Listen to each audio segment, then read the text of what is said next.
Good evening, everybody. My name is Giridhar, and I'm from Azim Premji University. I normally say welcome to the Azim Premji public lecture today, but I guess I can as well say welcome to the Friends of Arthur Eisenkraft get-together and reunion. Arthur is an old friend of ours, and I can see many of you who attended Arthur's lecture earlier. Therefore, I will not again go through the introduction, for he truly needs no introduction. Professor Eisenkraft, as you know, is a distinguished professor of science education at Boston. But more than anything else, he is a man who's committed to contribute every year a week of his life to India and works with us at the Azim Premji University. His program every year is unfailingly like this. 2 to 3 days in the field, either it is in Chhattisgarh or it is in Rajasthan or it is in Uttarakhand or wherever. And this time he spent 2 days talking to a group of 40 science educators in Rajasthan. At the end of which he came here and he was to spend 2 days with teachers and students in Bangalore. I don't know if Arthur will like what I'm saying, but I'm going to say this, Arthur, anyway. Arthur felt terribly ill yesterday and was in fact in hospital till 5 in the evening yesterday. It was only after the doctor said, see, even if we say he can't give a talk, he will anyway go ahead and give a talk. Did we agree that, Arthur, okay, please come and give your annual public lecture at Bangalore. It's with great pleasure that we invite a dear friend of ours, Arthur, here.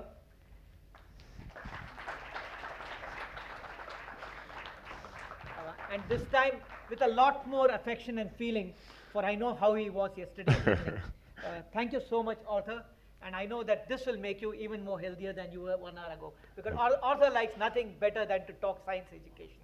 After all, there's such a big gap between science and science education.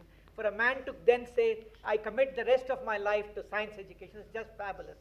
I was talking to him today morning and said, what's the core thing? He says, the core thing is every child can learn. Over to you, Arthur. Thank you. Thank you, Gary. I'm just so pleased to be here, and it's good to see students and some friends, as Gary mentioned. So I wanted to talk about light, and first of all, we see this that out of, 6 out of 21 phyla of the animals on Earth have eyes, but those 6 of the 21 dominate the animal kingdom. 95%, they're 95% of the population. So eyes must be very good, very important for us.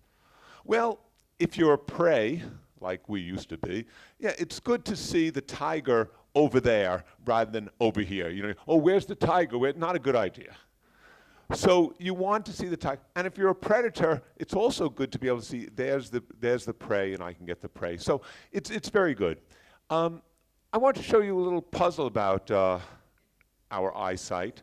So you can see here 2 squares, A and B. And I'd just like to see, with a show of hands, which is darker? A is darker, B is darker, or they're the same? Can I just see A is darker, B is darker, they're the same? In my class, everybody votes. You must vote. It's not hard. This, you know, so let me see. Okay, now, I'd like to be able to cut it out for you. I kind of did that here. I moved A, I just cut and pasted A from here to here. And now I'll do the same thing with B. Here's the cut, and here's the paste. And you can see they're the same. So we have this, our eyes, as valuable as they are for us, also make mistakes. So the first question is, how do we see? And certainly we know we have to see, we need light to see, we need our eye to see, and we need some object. I can't see anything over there and right here until I put my hand there. And oh yeah, there's something here, my hand is there. But without that, I don't see anything. I need the object, the eye. So we have 2 competing models over time. The first model people had was that something comes out of my eye and goes out and senses something, then comes back into my eye. Much like the way the bats use sonar. Something comes out of my eye, goes out, and comes back. And the other model is, no, something is comes here, the light comes from outside, it goes here and just goes into my eye. Nothing leaves my eye. And I think most people say, yeah, really, people believe this? They weren't very smart people. How could they believe this if something comes out of the eye? Except if I change it just a bit and talk about something that you don't know as much about, you then say, oh yeah, this is a good idea. Superman's X-ray vision comes out of his eye, does something, then comes back to his eye and says, oh, that's probably how X-ray vision works. Not how real vision works, but X-ray vision, it's okay. So we can see how these old concepts, these old models, did make sense, and we can find them valuable for us as well. Now, the first thing we should know about light is that it travels in straight lines. We're going to keep coming back to that throughout this talk. Light travels in straight lines, and we have some evidence here.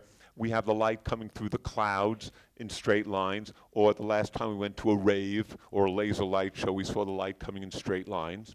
Now, you're actually not seeing the light there. You're seeing dust in the air reflecting off the light. But I want to give you, I'll give you a different little demonstration here.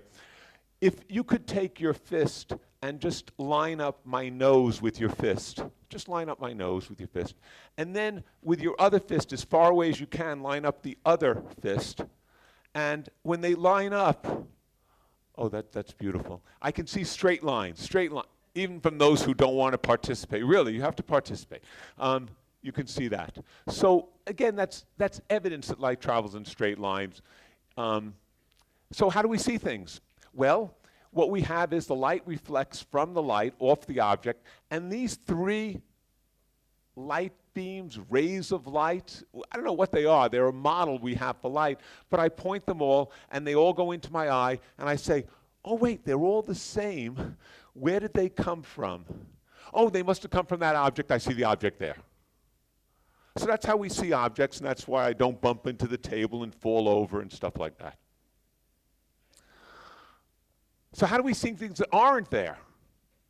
If things aren't there. So here we have a mirror here, and the light comes off the object, hits the mirror, and bounces off the mirror, hits the mirror, bounces off the mirror, hits the mirror, and my eye sees these three light rays. But my eye knows light travels in straight lines. So it says, so where did that light come from? It came in straight lines, so it goes, and it sees an image behind the mirror that looks just like this object here. So now let's check out to see if this makes sense to us. If I have a mirror and I look at myself in a mirror, and I'm sorry, the only ones I could bring, these are flexible, so it's very good if you can put it against something that's flat, because I don't want it to be a curved mirror, I want it to be a flat mirror. So put it against something flat. But don't do this yet. Let's first test it out. I see myself in the mirror, and right now I can see from about here to here, here to here. If I want to see more of my face, do I move the mirror further back, or do I move it closer, or it won't make a difference? Further back, closer, or it doesn't make a difference?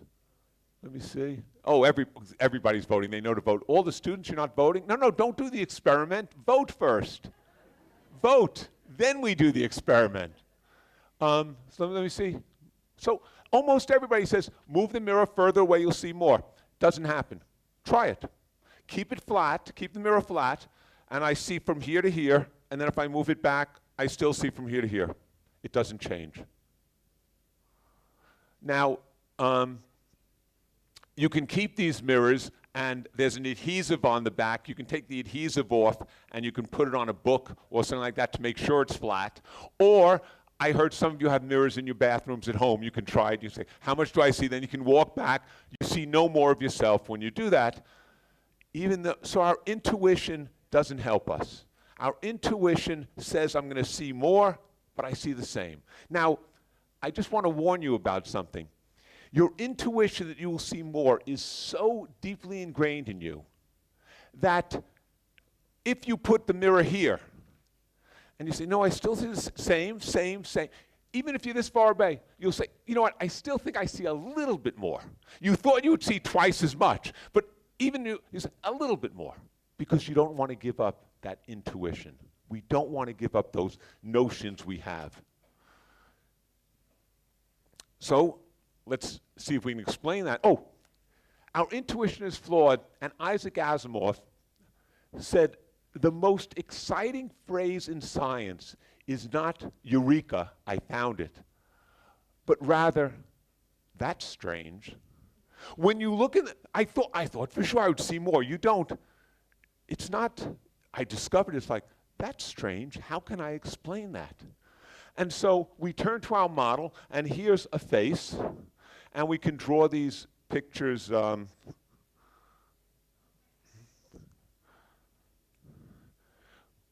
We can draw this picture here, and here's the face. I can see the top of my face and my eye, the bottom of my chin and the eye. And then if I move myself further back, the same mirror, you see the same amount, you don't see more. So now you can curve the mirror. Well, you don't have to curve the mirror. Let's predict what would happen with a curved mirror. If you curve the mirror, then one ray of light will go here and it'll bounce off the mirror because the mirror is flat over there. If you shine it this way, it'll bounce right back on itself. And the two beams of light come together here. So I have this beam and the other beam, and my eye will say, oh, there's an image upside down and smaller over there. That's what the model tells me. So take a mirror, which you use every day, the spoon you have, and you'll look and you'll say, look at that, there's an image of me smaller inside the spoon. So the model works very well. The model predicts something, and we find out the prediction is true. We like models that do that. And then, of course, you can go to the fun house where they have all kinds of mirrors like this, and you can have a good time. Or if you're a geometry student or an art student, you can do this kind of anamorphic art. This is the painting, and when you take a cylindrical mirror, you can see what the painting looks like in the cylindrical mirror. So it's the opposite. You draw the curve so it looks right in the mirror, and that's called anamorphic art, and it was big in the 1800s. So we now know how light travels. Let's take a look at how fast it travels. Well, we really owe this to Galileo. Galileo said, I wonder how fast. See, a lot of people thought, no, light doesn't travel. You turn the lights on, it's on everywhere. There's a joke about somebody who's so fast, he can turn the lights off and get into his bed before the room gets dark. And when you laugh, you realize, oh, so you think that light travels at infinite speed. Galileo said, no, I think it probably travels at a speed. So he had an idea. I'll stand over here with a lantern, and I'll have my friend stand 5 miles apart on another lantern, with another lantern. And then I'll lift the shield of my lantern over here. Then the light will go across here. When my friend sees it, he'll lift his shield. The light will come back. And I'll time how long it took to go there and back, 5 miles, 5 miles. And when he does that, it takes about a second. So he says light travels 10 miles a second. Now, some of you realize right away, well, there's a problem with the experiment. When the light comes here, the friend has to see the light. What was I supposed to do? Lift the lantern. And that's what the second is probably measuring, that time to do that. But Galileo knew that too. It's not like Galileo's such a silly man. He knew that, and what he said is light travels at least 10 miles per second, which was faster than anything else that ever traveled. At least 10 miles per second. So we then take this experiment, this idea that light does travel at a speed, and it's at least 10 miles a second, and we say, well, how can we make the experiment better? And one way to make it better is to have a bigger distance. Increase the distance, so it's not just 5 miles, let's make it much more. And so Raymer has this idea. We'll put a clock on Jupiter. We'll put the man on Jupiter, so he can lift the light every day at noon. Then it'll go from Jupiter to the Earth, and it'll arrive at maybe 12:08.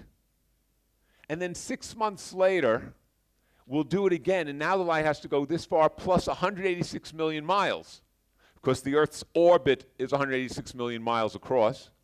And so now, if it arrived at 12:10 here and arrives at 12:15 here. That took 15 minutes to travel this. So Raymer measures the speed of light, and he gets it to be a very accurate number, about 3 Loc kilometers per second.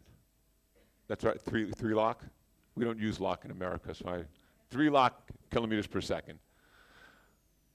So that's a wonderful measurement. Then, about 100 years later, somebody by the name of Michelson in America said, no, I'm going to go back to Galileo with the hills, but now we have much better clocks than Galileo had. So what we'll do is, I'll shine the light on a mirror.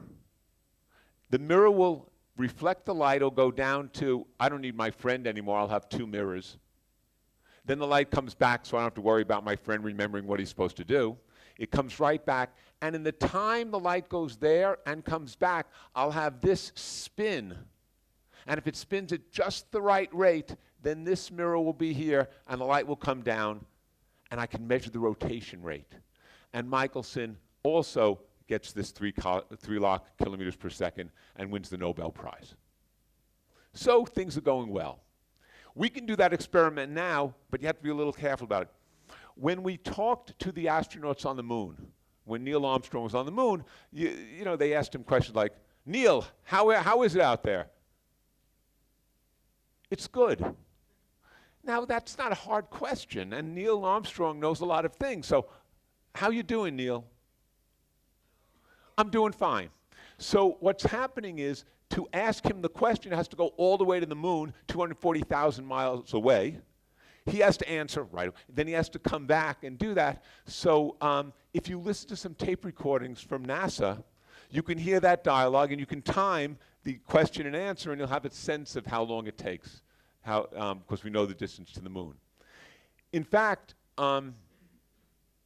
the other thing is, one of the astronauts went there, they put a mirror on the moon. Then they shined a laser from the Earth to the moon, and it came back, and we measured the distance to the moon, 240,000 miles, to within 10 centimeters, because we know the speed of light so well now. So light, well, it doesn't always travel in straight lines. Obviously, it's not traveling, because the pencil is not broken, so it's not traveling in straight lines. It doesn't travel in straight lines, and we get magnifiers and things like this. So we want to know how light travels. And we know that light bounces off the mirror with the 2 angles being equal. We knew something about the angles of the light going into water and out of water. Fermat, in the 1600s, said, how does the light know which way to go? And he tried all these paths, path 1, path 2, path 3, path 4, and he said, oh, the one in the middle, where the 2 angles are equal, is the shortest path. Light travels the shortest path. Well, then we have light going into water. Now, when light goes into water, it travels slower in water than it does in air. So the light has to go from A to B. Here's a way to think about this. If you're on a beach, and person A is the lifeguard, and person B is in trouble, and he has to help the person. So he knows he can run faster than he can swim. So he can go this way, run a little bit, and swim a lot. He can go this way, run a lot, and swim a lot. He can go this way, run and swim or he can run more in the land and then bend and swim a little less. That's the path that light takes, and once again, it's the principle of least time. This is Fermat in the 1600s. But how does it know which is the least time? How does the light figure this out? So we'll come back. Let's look at shadows. When you light a candle, you also cast a shadow, which is just a wonderful way of looking at it. So we know, again, light travels in straight lines. So light travels in straight lines, and here's a model for light, for shadows. Here's an object. Light travels in all directions. We don't care about this light. Here's an object. Light goes all the way to number 1, lights it up. It goes all the way to number 2, lights it up. It tries to go along path 3 and gets stopped by the object. Number 4, 5, 6, stopped by the object. Number 7, makes it. Number 8 makes it. And so we have the shadow region. So this simple model, light travels in a straight line, explains shadows, and we're very happy about that. And it works so well, it can explain big shadows, little shadows, any shadows you want. We can explain this, we can figure all this out. And then one day somebody sees a fuzzy shadow. And when the person says, wait, there are fuzzy shadows, the scientific community says, you made a mistake. There's no fuzzy shadows. Our model predicts a straight shadow, crisp shadow. There's no such thing as a fuzzy shadow. And yet, then another scientist finds the fuzzy shadow. And then a third one finds it. And then everybody starts finding the fuzzy shadows, and the scientists can't just say, no, you made a mistake. They have to wonder about the blurred shadow, the fuzzy shadow. And once again, it's not I found it, but that's strange, a fuzzy shadow? My model tells me shadows are crisp. How do I get a fuzzy shadow? Our model is no good anymore? How disappointing. So what happens is we search for other models until somebody says, wait, I think we can use the same model. You see, this worked for a point light source, but most lights actually are not just a point, they're extended. They have a number of points. So in fact, the light comes from the top, and when it comes to the top, it makes a shadow, a crisp shadow with light from the top, light from the top. When the light comes from the bottom, it makes a crisp shadow, light from the bottom, crisp shadow. But when all the light shines, I get light, a dark shadow, but I get a dimmer shadow, a blurry shadow, and I say, thank goodness the model is saved. I have my model. And you feel great. Until, oh, and you can explain eclipses now. You can explain why the sun and the moon and the earth make an eclipse. And you know, we had a big lunar eclipse here. That's when the earth blocks the moon. But you can explain eclipses, and you can explain a lot of other things as well. So now we have to figure out how the model. I was confused by something. I was going to show you. It's coming. So we then have to figure out, well, how does the light get from one place to another? Does it get from one place to another the way, if I wanted to send energy to you, I could take this water, I could throw it out there, somebody would catch it, so the energy from my arm would go into the water, which would travel, and you would catch it. So that's the particle model. So light can be a particle, and you would see that. The other way light can travel is as a wave. That's the other way we have to transfer energy. So we're going to do a wave here just so we understand what a wave is. I'll just walk across, and I need, you know how to do the wave, right? Like this. So I need everybody doing the wave, and then we'll go right across the thing, okay? So you have to start, so you're going to model it for them. Okay, 1, 2, 3, go. Wonderful. Not in the back. Let's try it again. They were like, no, you don't go after them. You go with this group here, okay? Let's try it again.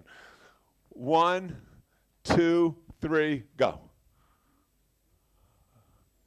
Beautiful. A little slow here, slow wave here.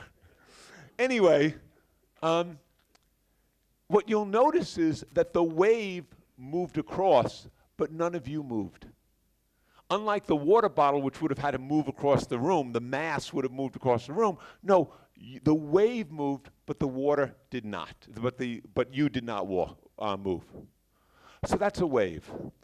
So of course, since we can't, we don't know what light is, we'd like to know, does it travel like a particle or like a wave?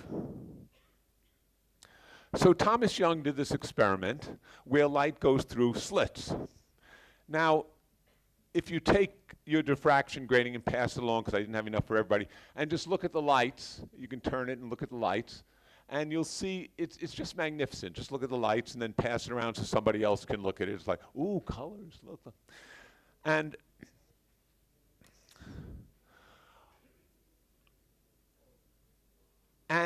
the problem is that what you're seeing is not the most interesting feature.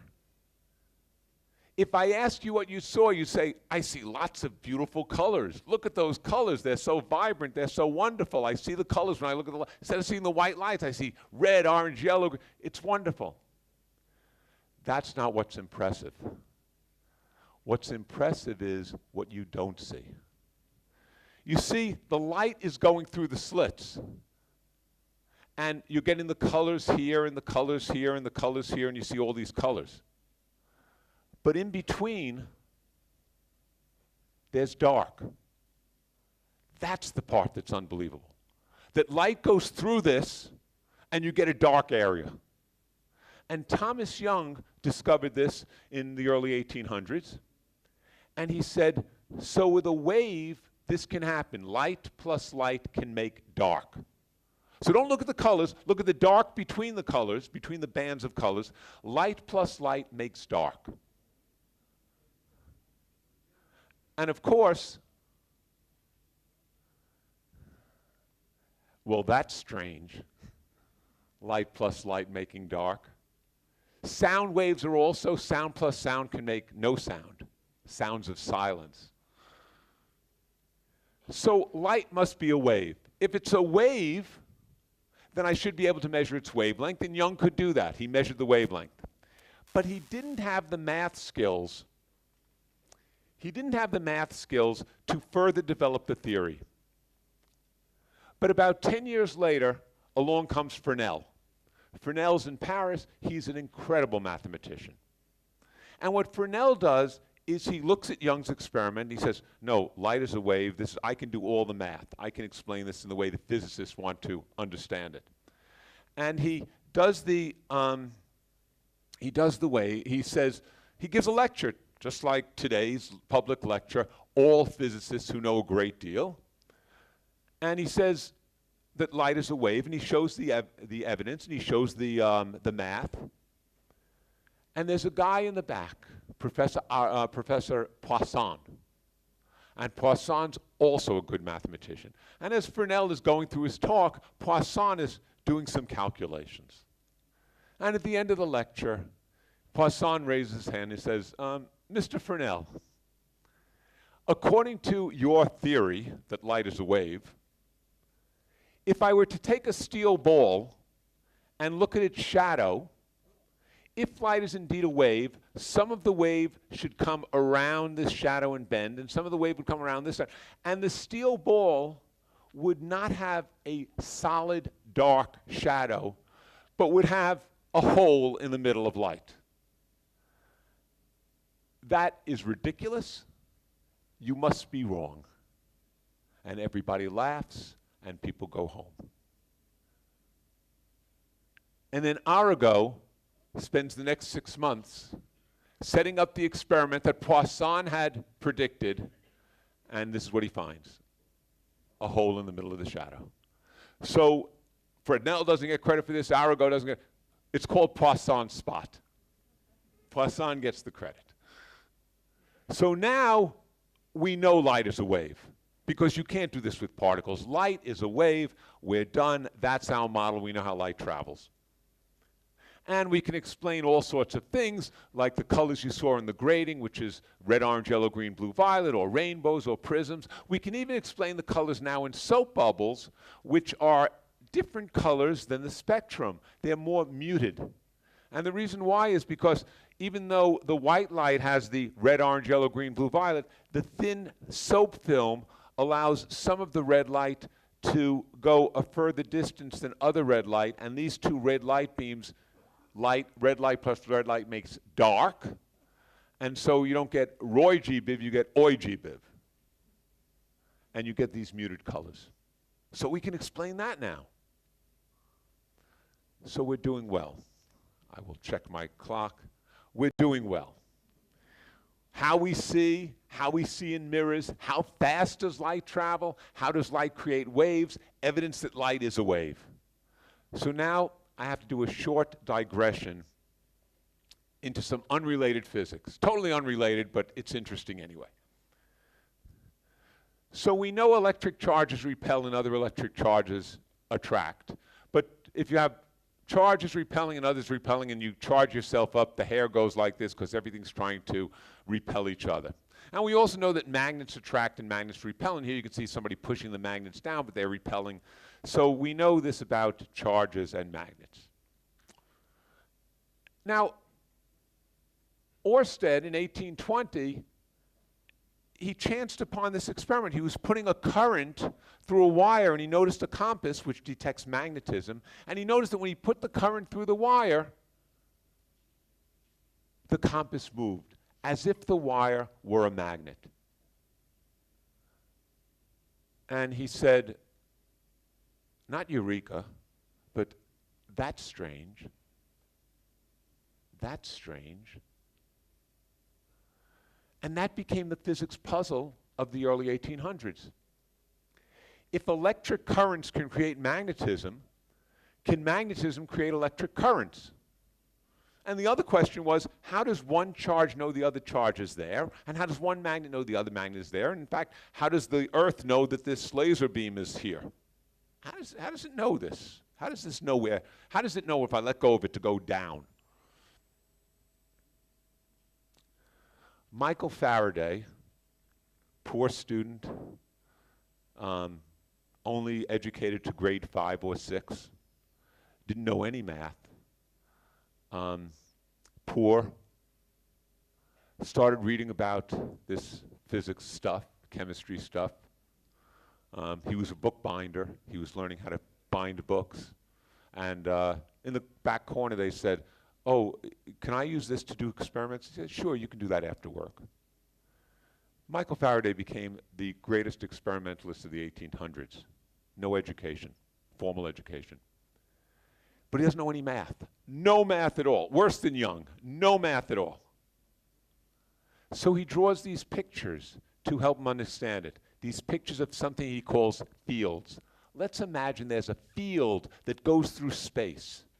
I'll invent the field, and then I can explain about electricity and magnetism, and in fact, he discovers electricity. He discovers how to make electricity with magnets, discovers how to make motors. And of course, the story is that he went to the head of the treasury in England, who said to him, electricity, what good is that? And Faraday said, so good one day you will tax it.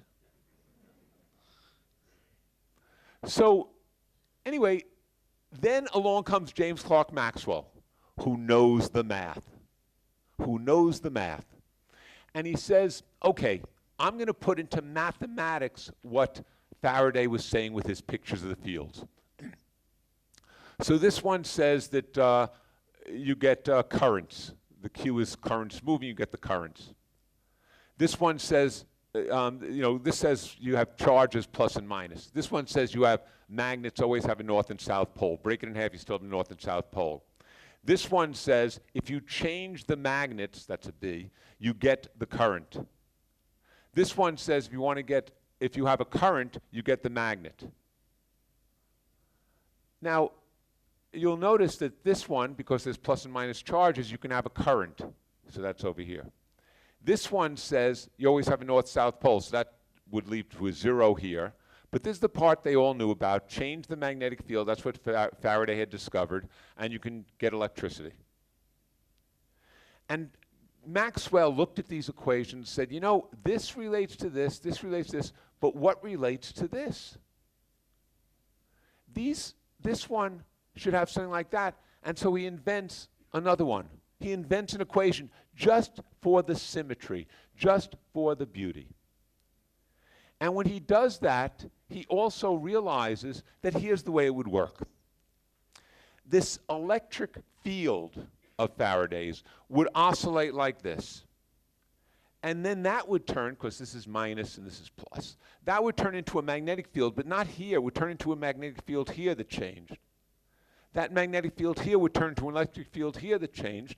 magnetic, electric, magnetic, electric, and it would move across the room. And Maxwell could use these two numbers from his theory to predict how fast that would move. And when he does that, the speed he calculates it to be is, 3 lakh kilometers per second. Well, that's a coincidence. And Maxwell now says, I know what light is. Light is an electromagnetic field which goes through space. And in fact, we now understand certain things like this. This is a type of filter. If I take this filter and I put it in front of my face, I'm a little, you can still see me. If I take this one and put it in front of my face, you can still see me. If I put them both in front of my face, you can still see me. But if I turn one, you can't.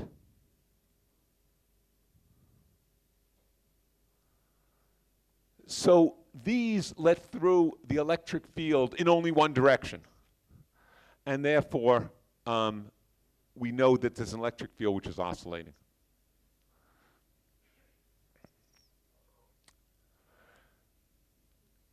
Now,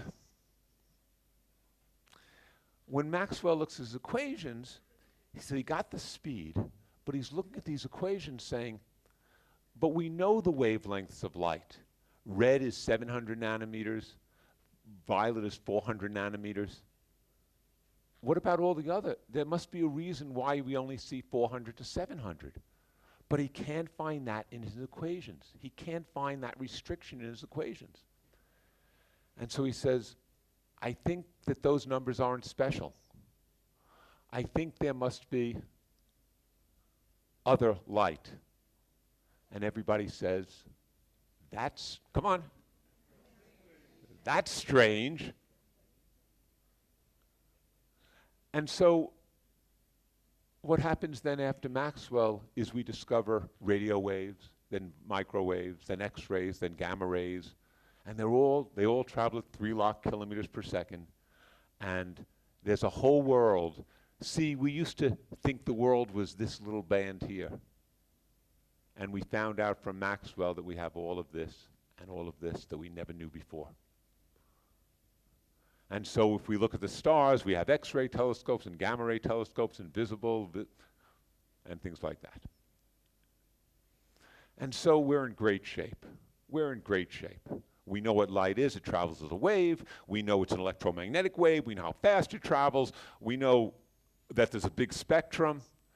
And then there's this one little puzzle in 1900, which is about the photoelectric effect. So when light hits a metal, electrons can be given off.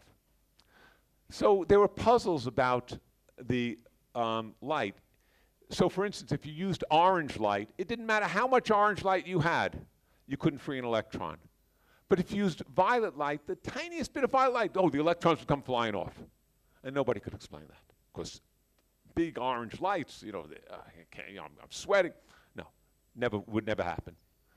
So let me explain it to you in terms of potato crisp. So it's like this. So you have a vending machine that sells crisps, and the crisps cost 5 rupees.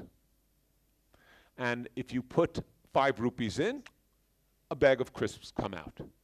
You put another 5 rupees in. If you put in 10 rupees, one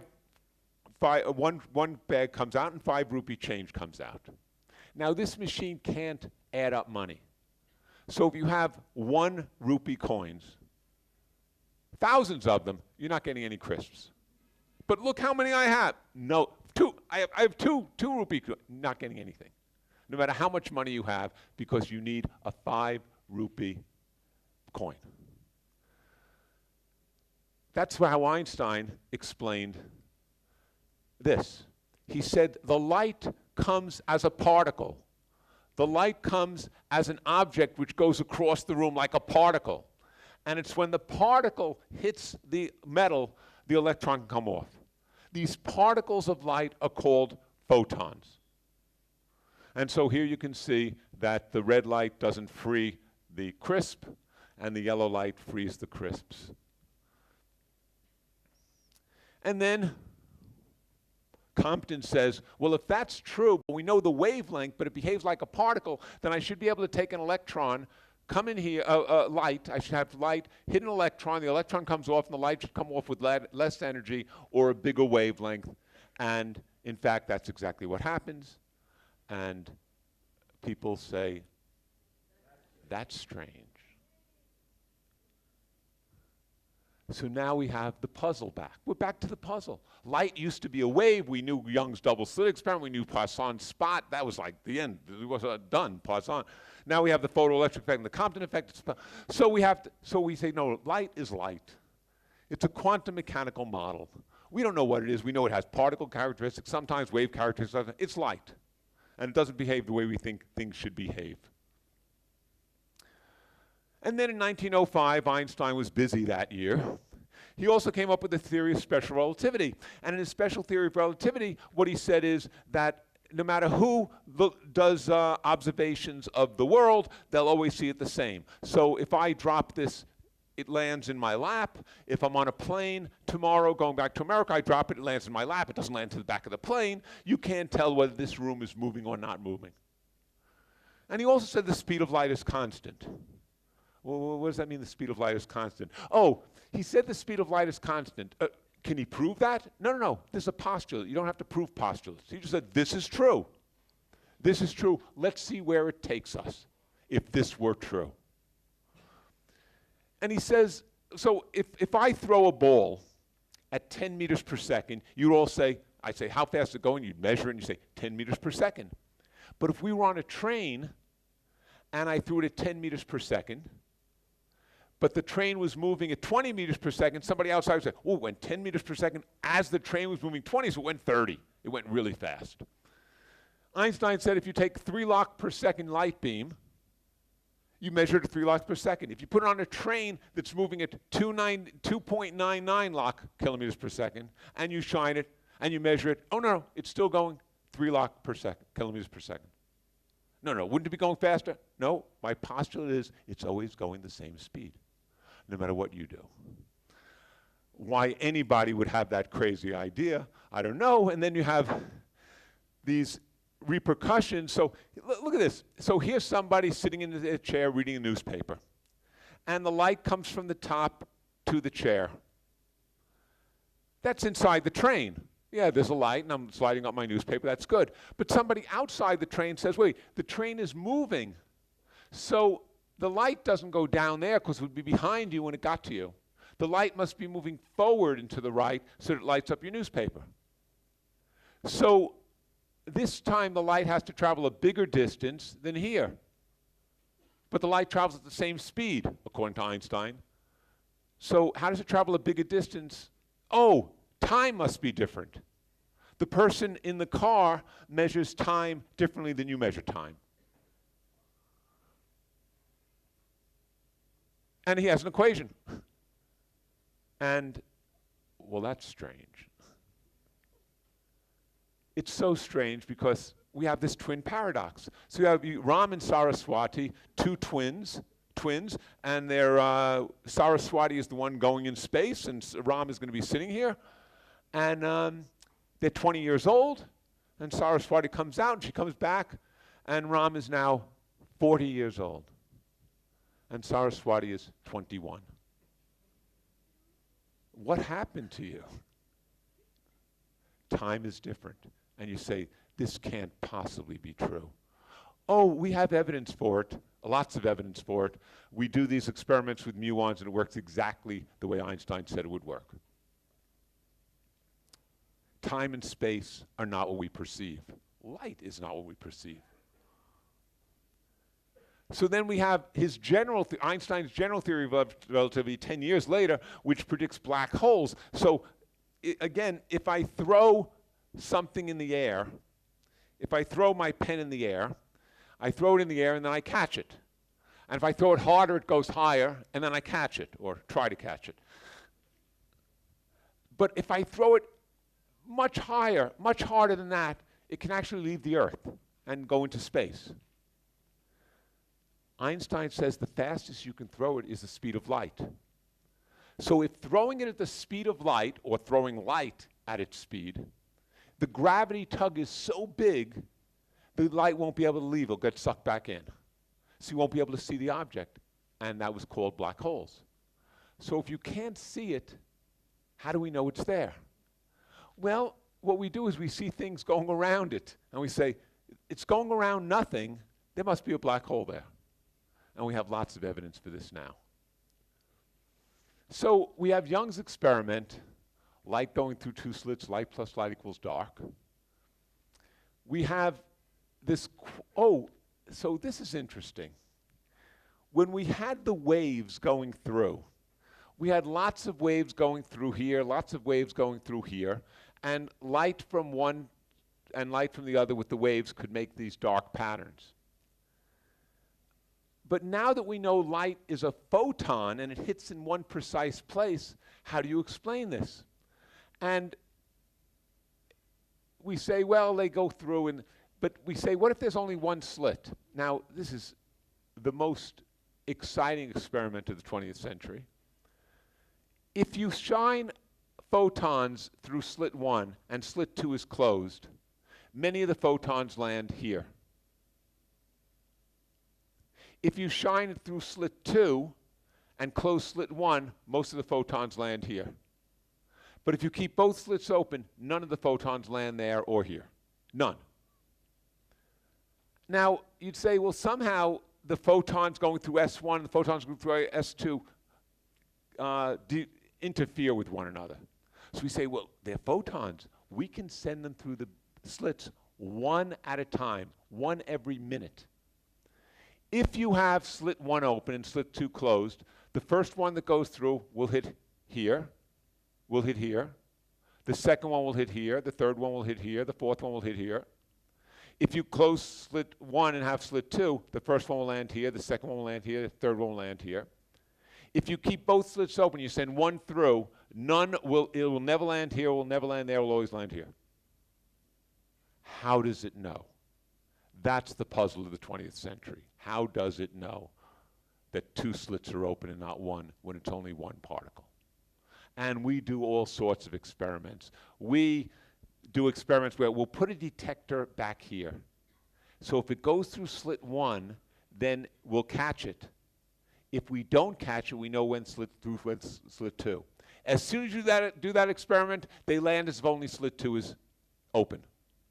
If you know both slits are open, if you know only one slit's open, it makes one pattern. If you know 2 slits are open, it makes a different pattern.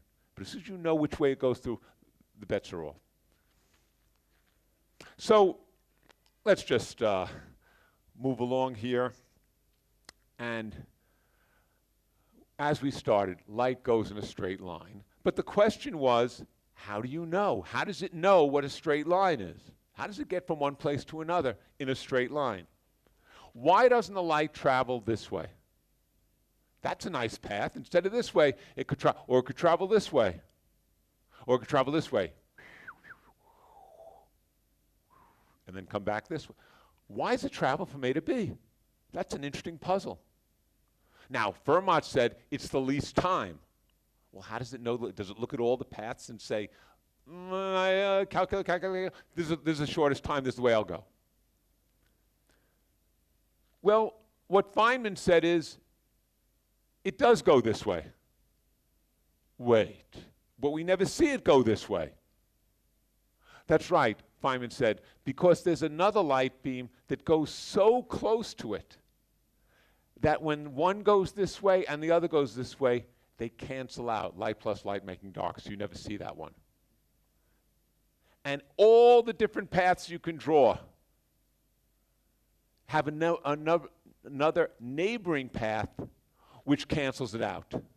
And the only one where it doesn't cancel out is the one that's a straight line from A to B. And that happens to be the shortest path, which is Fermat's principle. What Feynman also said in quantum electrodynamics is that when 2 electrons repel, we know here 2 electrons are going to repel each other. This electron goes this way, this electron goes that way. He said, now, Faraday and Maxwell said they move across from each other because of these electric fields. Feynman said, no, no, no. They actually exchange light. This electron gives off some light, this one catches it, this one recoils, this one recoils. Can we see the light? No, no, you can't see this light, but we know what happens. We can do some tricks to make this light appear. And this is Feynman, Schwinger, and Tominaga. This is actually the most accurate theory we know of today. It's good to 10 or 11 decimal points.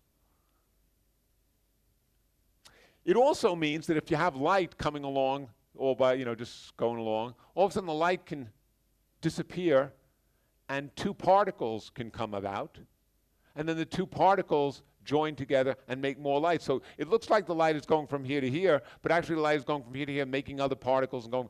So this idea of a vacuum where nothing is happening is no longer true.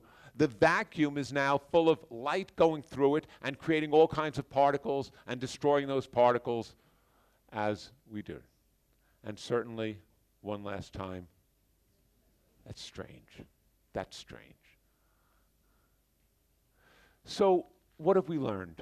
We've learned about light, something that's true with all science. This is what science is about. It's not about memorizing facts. It's about looking at phenomena, coming up with models, making predictions on those models, which are often strange, and coming up with new phenomena that are strange, that create new models, and we just keep doing it. So the phenomenon is we see. So we have ray diagrams, light travels in straight lines, flat mirrors, curved mirrors. Young's double slit, light has wave characteristics. We have colors. Light is affected by magnetism, EM fields, more than visible light. Photoelectric effect, light can free an electron. Light is a particle. Light has momentum. Special relativity, time is different. Muon time delay, special relativity. Young's double slit for single photons. Accelerators of new particles, vacuum polarization, and more to come. So how do we teach this? This is certainly not a test, because if it was a test, I'd be handing out examinations for you on the way out. It's not a class in that way. And we went through so many things. But I still tried to use some of the elements of good instruction, even in a lecture of this sort. 7 E's: engage, elicit, explore, explain, elaborate, extend, and then evaluate. So I tried to engage you with the optical illusions, which is darker A and B. I tried to engage you by saying our eyes fool us with the A and B, and also with the mirrors. Our intellect fools us as well. Our intuitions fool us. I wanted to find out what you knew already. So I asked you if you see yourself in a mirror. Will you see more of yourself in a mirror? And I had you vote so I could find out, what do they know? If everybody said, no, it doesn't change, I would have said, oh, that's interesting. I've never seen that result. Where do colors come from? How do we measure the speed of light? I asked these questions. Explore. To explore our flawed intuition, the mirrors, the curved mirrors, the gratings where light plus light makes dark. The explain, to explain what we observe. We create models, wave model, particle model, QED. And then we extend. We predict from our models eclipses, time is different, more than visible light. Feynman said the first principle is that you must not fool yourself, and you are the easiest person to fool. You cannot fool yourself. You cannot say, I know what's going to happen, because you will fool yourself, and you're so easy to fool. If you want to think something happens, you will see it. If you want to believe it, you will see it. It's not seeing as believing, it's believing as seeing. Einstein, they say, when he was wrong, when you would say, well, which way will this go, up or down? And he would get it wrong. He would start laughing. He so enjoyed that. And they say, you were wrong. Why do you enjoy it? He said, my mind was so certain I was right. My mind played such a trick on me. This is just amazing. And he would delight in that. And I think that we all have to suppress our egos enough that we can also delight in being wrong, in learning something new. Carl Sagan said, science is a way of thinking much more than it is a body of knowledge. It's not so much memorizing these facts. It's like, where was the puzzle? How did we solve the puzzle? And I love this Arthur Schopenhauer quote. So the problem is not so much to see what nobody has yet seen, as to think what nobody has yet thought concerning that which everybody sees. So what have we done? We have a journey from phenomena to models to predictions. We keep getting a better view as we go along. We never reach the top. Maybe there is no top. Maybe there's no end of the knowledge. You know, we think, oh, we get a better perspective. We get to the top of the mountain, we'll have the best perspective. No, maybe there's no top of the mountain. Would that be nice? I hope so. But there's always more light along our path. Abstract. We can easily forgive a child who is afraid of the dark. The real tragedy of life when men are afraid of the light. And the most exciting phrase in science is not eureka, I found it, but that's strange. That's where the science happens. When you see something and you say, that's strange. And that's how all fields move forward. Because somebody looks at what everybody else has seen and says, no, no, no, that's strange. And then goes on to explain it. We're not the first to think about light. Krishna says to Arjuna, have other eyes, new light, and look, this is my glory, unveiled to mortal sight. In the Bible, in the Christian Bible, and God said, let there be light, and there was light, and God saw the light that it was good, and God divided the light from the darkness. And in the Upanishads, there is a light that shines above all things on earth, beyond us all, beyond the heavens, beyond the highest, the very highest heavens. This is the radiant light that shines in the heart of man. And these are some of our students who we work with Azim Premji Foundation. Thank you.